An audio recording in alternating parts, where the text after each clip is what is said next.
Hi, I'm Alex Chrysanthem, and in this video I'm going to tell you about the simulation of a 16-bit ALU, or arithmetic logical unit, that I wrote in Verilog code. So here at the top we have defined a module for full adder, and this is similar for all small hardware components in the ALU. We start them all with the module, give them their own module, and you can see in this full adder module, we have the inputs are A, B, and C, and outputs are S and C out. One output for the sum of the two values A and B, and then one value C out for the possible carry out bit that can occur in addition. If we get something like 1 plus 1, that means we have to carry out another 1, which is also stands in for our C carry in. Then we also have an XOR gate over here, an AND gate, and another OR gate. These are all things we need to create the full adder itself. So similarly, below we have a module for a 2x1 mux. You can see that it takes in two characters, 2 bits, A and B, and it also has a select bit since it is a multiplexer. Same thing here for the 4x1. We have A, B, C, D, and 2 select values. They both have one output as well. And then we get here to the 1-bit ALU. So here is where some of the magic starts to happen. We have the AND gate here. This will AND the two A and B values. Then we have an OR gate here. So this will OR the two bits and give an output as OR out. And then we have a NOT gate here. You can simply just negate the value. And then we have a 2x1 mux. So what this 2x1 mux does is it takes in the opcode. So the opcode is a string that we'll talk about in a few minutes later in the video. That basically tells the ALU what operation to perform. So it should be either AND, it should perform the AND uh, evaluation, it should perform the OR evaluation, or it can add, and it can also set on less than, which we'll talk about later as well. So here's the 16-bit ALU. This is comprised of 16 1-bit ALUs. And so what happens is each bit in the input string will come into one ALU. Will come to the first 1-bit ALU, and then the second two bits will come into the second ALU, and so on.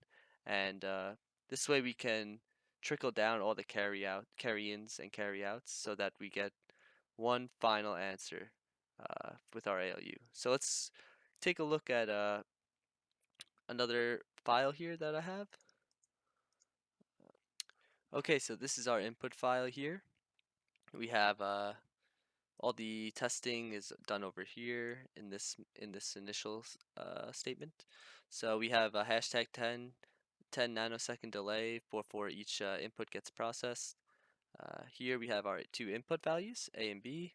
A is going to be equal to 90 and B is going to be equal to 100. Then we have our opcode here. Each opcode represents a different operation that will be performed on each input set. So here we have all 0, 0, 0. That means all these, since all the opcodes are set to 0, are going to be AND testing. These will be same numbers. I gave it the same values just so we could see. And 0, 0, 1 is going to stand for OR testing.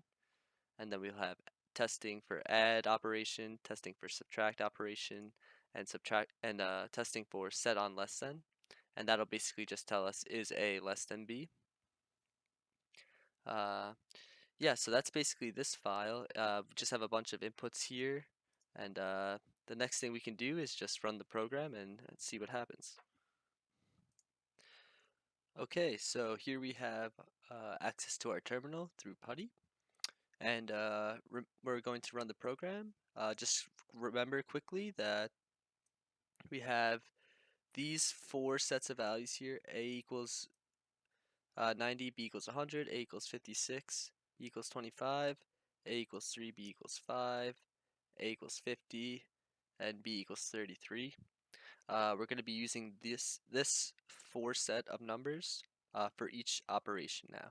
So we're going to do those four set of numbers, perform logical and, perform logical OR on them. We'll perform add on them, subtract on them, and we'll check if value of A is less than the value of B. So here we go. Run this VVP, and the file is called ALU underscore 0.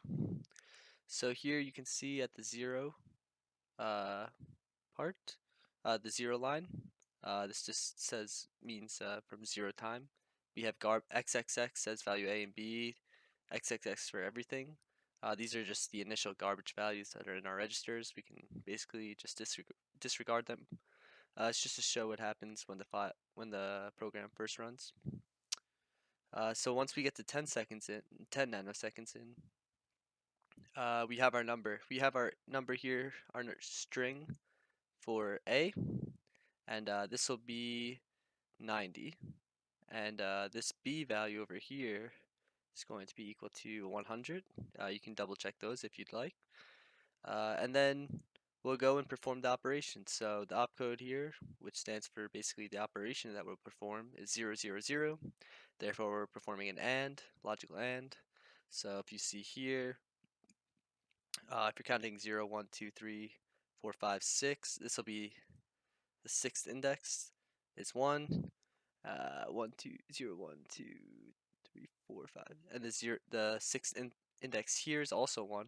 So if we do logical 1 with if we add logical AND 1 and 1, we'll get the output of 1 in the sixth index. So we have 0, 1, 2, 3, 4, 5, 6.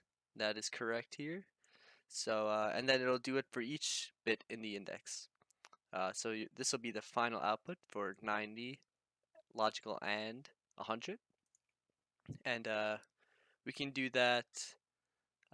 You could double check the rest of the answers if you'd like, but I'm positive that they'll work. uh, but yeah, so that's basically it, and hope you enjoyed, and see you next time.